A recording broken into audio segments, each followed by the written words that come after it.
Hello, नमस्कार प्यारे साथियों। Good morning. आज हम political science previous year question paper लेके आए हैं जो अति महत्वपूर्ण प्रश्न है, हर बार रिपीट होते हैं।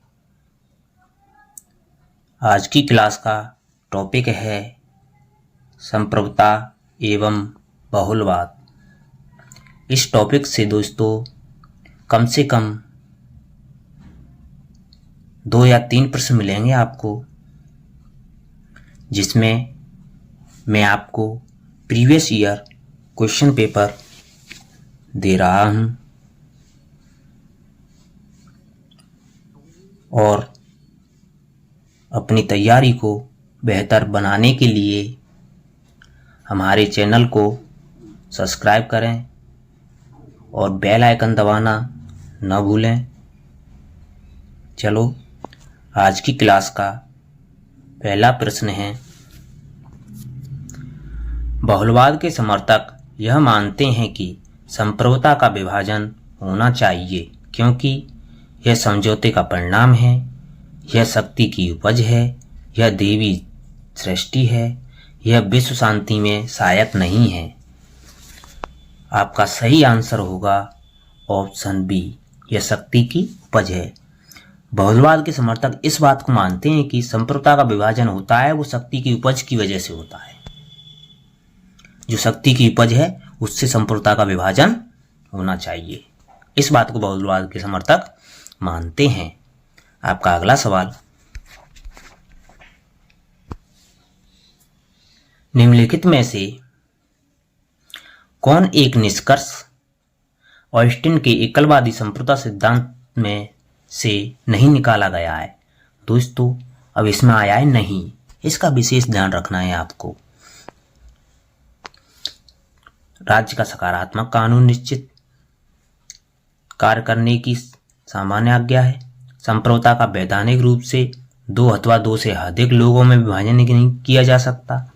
समुदाय सुसंबद्ध है, समुदाय स्वतंत्र नहीं है।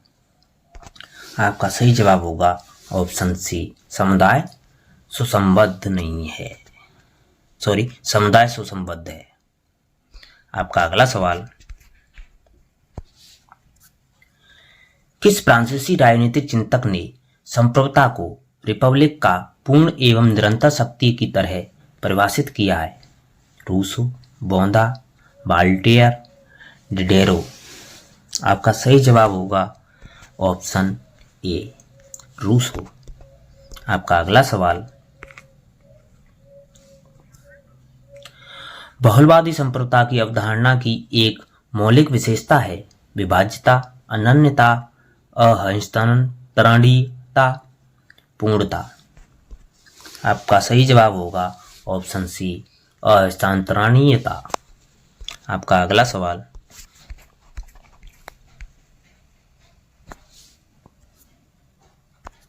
संप्रभुता एक विशेषता है जनता की, राज्य की, सरकार की, संसद की। आपका सही जवाब होगा ऑप्शन बी, राज्य की। संप्रभुता राज्य की विशेषता है। आपका अगला सवाल, संप्रभुता के आवश्यक गुण हैं कि यह निरपेक्ष, असीमित, अदेय, अविभाज्य है। निरपेक्ष, असीमित, स्थिर, लोकप्रिय है। यह निरपेक्ष, असीमित, स्थिर, सकल है। यह निरपेक्ष, असीमित, सर्वसम्मति परक और स्थायी है। तो आपका सही जवाब होगा ऑप्शन सी, यह निरपेक्ष, असीमित और स्थिर, सकल है। आपका अगला सवाल, निम्नलिखित में से कौन संप्रभुता की विशेषता नहीं है? फिर आ गया दोस्तों नहीं, तो कौन संप्रभुता की विशेषता नहीं है? सर्वव्यापकता, स्थायित्व, अविभाज्यता, जनसंख्या। आपका सही जवाब होगा ऑप्शन बी, स्थायित्व। स्थायित्व संप्रभुता की विशेषता नहीं है, लेकिन सर्वव्यापकता, अविभाज्यता और जनसंख्या ये संप्रभुता की विशेषताएं हैं। आपका अगला सवाल, वैधानिक संप्रभुता की अवधारणा के प्रतिपादक कौन है? हॉब्स, बोंदा, ग्रोसियस, ऑस्टिन। आपका सही जवाब होगा ऑप्शन डी, ऑस्टिन। आपका अगला सवाल,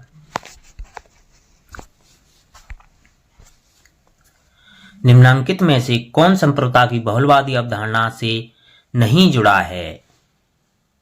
मेटलैंड, क्रेफ, हीगल, दुर्खिम। आपका सही जवाब होगा ऑप्शन सी, हीगल। हीगल है संप्रभुता की बहुलवादी अवधारणा से नहीं जुड़े हैं। मेटलैंड, क्रेफ और दुर्खिम संप्रभुता की बहुलवादी अवधारणा से जुड़े हुए हैं। बहुलवादी अवधारणा मेटलैंड, क्रेफ और दुर्खिम ने दी थी। आपका अगला सवाल, निम्नलिखित में से कौन संप्रभुता का बहुलवादी सिद्धांत का पोषक नहीं है?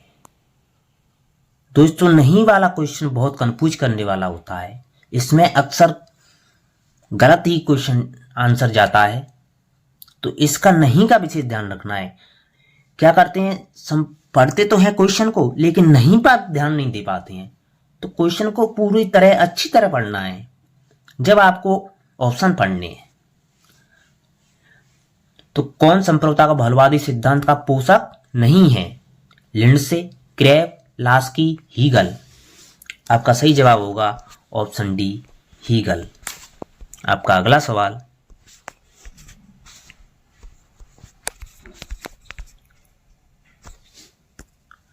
निम्नांकित में से कौन सा एक संप्रभुता के बहुलवादी सिद्धांत का समर्थक नहीं है? ओटे ग्रीरियक, एब्डुल Maitland, Harold Laski, Lord Bryce. आपका सही जवाब होगा ऑप्शन सी, हेराल्ड लास्की। इसमें भी दोस्तों नहीं आया है। आपका अगला सवाल,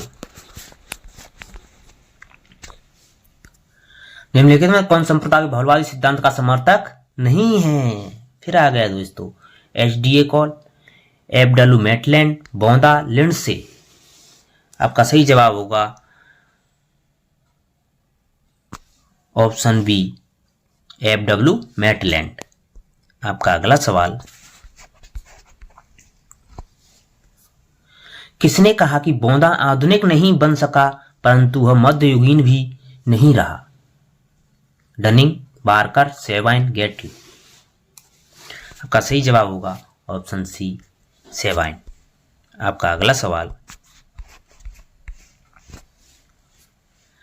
निम्नलिखित में से कौन सा एक युग्म गलत है? ऑस्टिन एकलवादी, एडी लिंडसे बहुलवादी, ग्रासमी मार्क्सवादी, हॉब्स बहुलवादी। तो इसमें आपको गलत युग्म पहचानना है दोस्तों। आपका सही जवाब होगा ऑप्शन सी, ग्रासमी। ग्रासमी है वो मार्क्सवादी नहीं है। आपका अगला सवाल,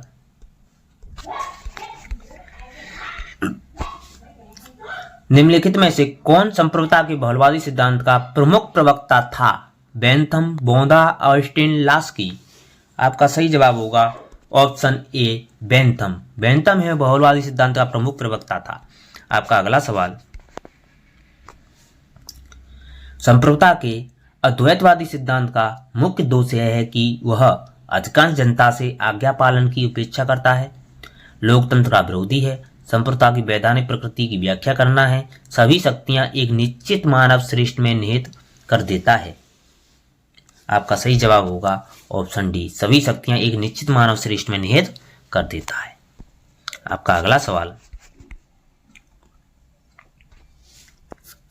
निम्नलिखित में से कौन संप्रभुता के अद्वैतवादी सिद्धांत का प्रमुख प्रवक्ता है? लॉक, बेंथम, बोंदा, ऑस्टिन। आपका सही जवाब होगा ऑप्शन ए, लॉक। आपका अगला सवाल,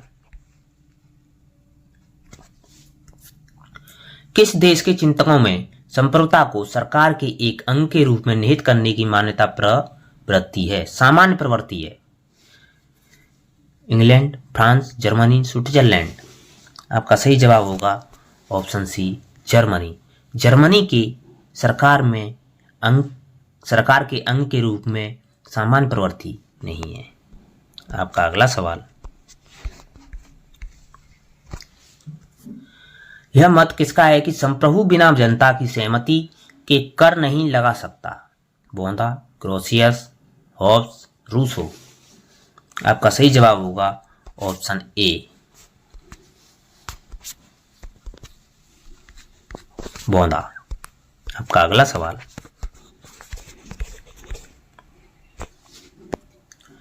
संसदात्मक शासन में वैधानिक संप्रभु कौन है? प्रधानमंत्री, संसद, राष्ट्रपति, सर्वोच्च न्यायालय। आपका सही जवाब होगा ऑप्शन डी, सर्वोच्च न्यायालय। आपका अगला सवाल, निम्नलिखित में से कौन एक एकीकृत सत्ता की आवश्यकता का बचाव नहीं करता है? बोंदा, हॉब्स, क्रेब, ऑस्टिन। आपका सही जवाब होगा ऑप्शन बी, हॉब्स। आपका अगला सवाल,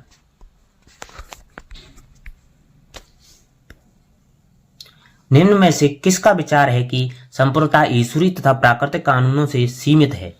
बोंदा, लॉक, हॉब्स, रूसो। आपका सही जवाब होगा ऑप्शन सी, हॉब्स।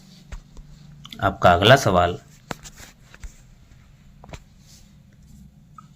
बहुलवादी चिंतक सामान्यतः राज्य को निम्न एक रूप में व्यक्त करते हैं: समुदाय का समुदाय, एक दमनकारी यंत्र, सर्वशक्तिमान संस्था, ऐसी संस्था जिसमें संप्रभुता अविभाज्य रहती है। आपका सही जवाब होगा ऑप्शन डी, ऐसी संस्था जिसमें संप्रभुता अविभाज्य रहती है। आपका अगला सवाल, बहुलवादियों के अनुसार राज्य का मुख्य कार्य है अपने नागरिकों के कल्याण को बढ़ावा देना, विभिन्न समूहों तथा समुदायों की गतिविधियों में सामंजस्य स्थापित करना, सामाजिक सुरक्षा उपलब्ध कराना, असमानता को दूर करना। आपका सही जवाब होगा ऑप्शन डी, सामाजिक सुरक्षा उपलब्ध कराना।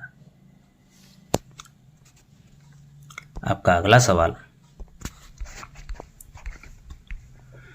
आज की क्लास का आखिरी सवाल है, जो विचारक राज्य को संघों का संघ मानते हैं उन्हें समाजवादी कहा जाता है, संघवादी कहा जाता है, अराजकतावादी कहा जाता है, बहुलवादी कहा जाता है? तो आपका सही जवाब होगा ऑप्शन बी, उन्हें संघवादी कहा जाता है। जो विचारक हैं जो राज्य को संघों का संघ मानते हैं उन्हें संघवादी कहा जाता है। दोस्तों, आपको वीडियो पसंद आई हो तो लाइक एंड सब्सक्राइब करें, अधिक से अधिक शेयर करें और ऐसी ही वीडियो पाने के लिए हमारे चैनल को सब्सक्राइब करें और बेल आइकन दबाना ना भूलें। धन्यवाद।